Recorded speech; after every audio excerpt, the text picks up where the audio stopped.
कभी भी देवता की पूजा के लिए सूती कपड़े का प्रयोग नहीं करना चाहिए।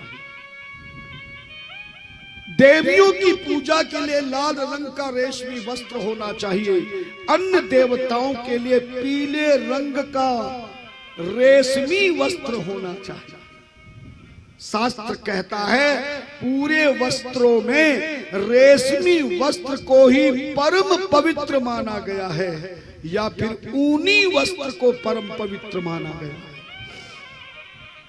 रेशमी वस्त्र पहनने के बाद आप शरीर किसी तरह से अपवित्र नहीं हो सकती।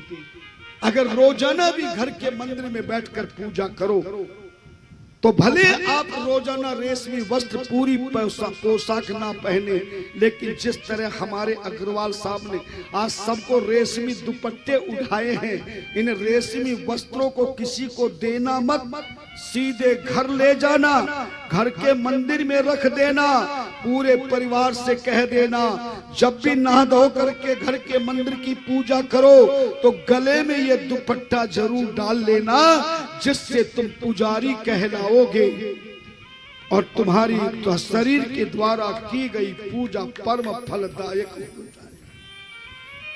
ध्यान दें,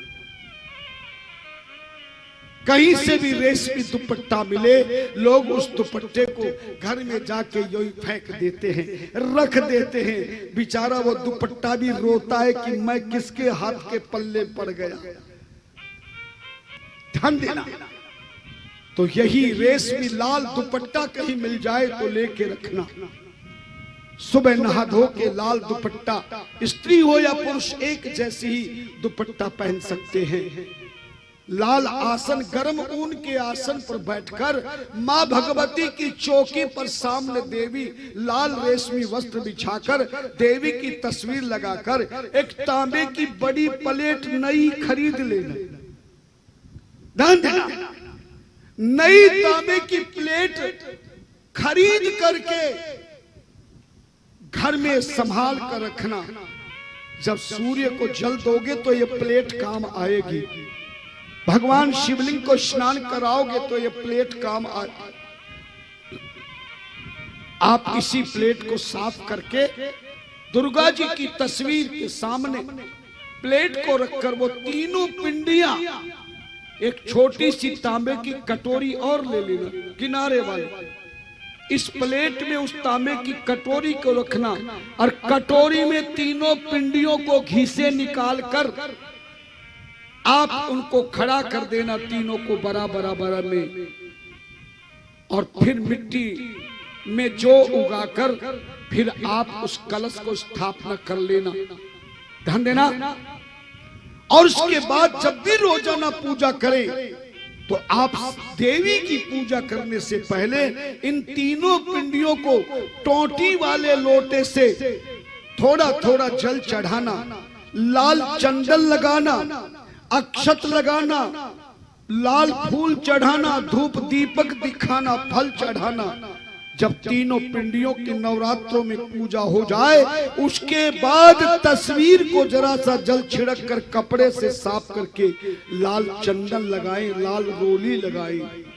भगवती को भी लाल चंदन ही लगाना चाहिए। बस एक बात का ध्यान रखना, सारी देवियों को किसी भी प्रकार की देवी की पूजा करो, काली देवी की करो, दुर्गा की करो, सरस्वती की करो, लक्ष्मी की करो, किसी मंदिर में करो, घर के मंदिर में करो, तीर्थ में करो, पर किसी भी देवी की पूजा में दुर्वा घास नहीं चढ़ाना चाहिए।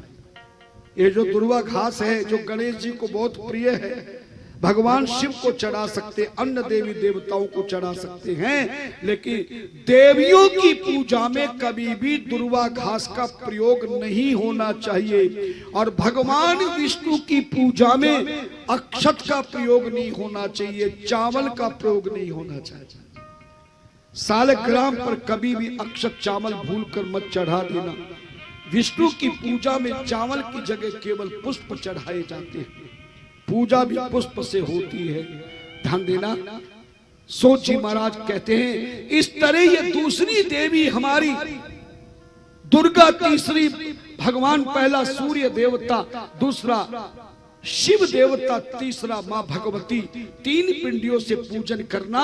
और जब नवरात्रे विसर्जन हो जाए, कन्याओं को जिमाकर जब आप चौकी उठाएं तो इन 3 मिट्टी की बनी हुई पिंडियों को किसी जल में जाकर विसर्जन कर देना, तालाब में या फिर कि बहते हुए जल में। और आसपास में कहीं जल ना मिले तो किसी बगीचे में, किसी खेत में थोड़ा सा जमीन खोदकर 3 मिट्टी की पिंडियों को उस गड्ढे में डालकर ऊपर से मिट्टी लगा देना।